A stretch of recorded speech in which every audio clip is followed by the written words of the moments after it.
నేను ప్రాణదాన కార్యక్రమాన్ని ప్రారంభించాను.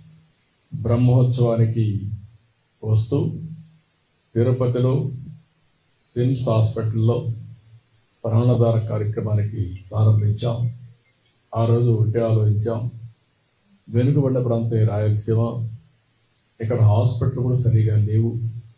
అందుకని సిమ్స్ను ఆధారంగా చేసుకొని రోయా కానీ, బర్డ్స్ కానీ, సిమ్స్ కానీ, మిగిలిన అన్ని హాస్పిటల్స్ అన్నీ కూడా, చిల్డ్రన్ హాస్పిటల్ కానీ ఇవన్నీ కూడా ఇచ్చేసి ఈ ప్రాణదానంతో అక్కడ ఉండే భక్తులకు ట్రీట్ చేయడం, ఈ ప్రాంత వాసులకు ట్రీట్ చేయడమే కాకుండా ఇంకా ఎవరైనా డాక్టర్లు ప్రపంచం నుంచి ఎక్కడికి వచ్చినా వెంకటేశ్వర స్వామి దర్శనానికి ఆశీస్సులు తీసుకునే మునుపు ప్రజలకు సేవ చేసి 3-4 రోజులు ఉండి తర్వాత వచ్చి దేవుని ఆశీస్సులు తీసుకెళ్తే మానవ సేవ, మాధవ సేవ రెండూ ఉంటాయనే ఉద్దేశంతోనే ఆ కార్యక్రమాన్ని పెట్టాం.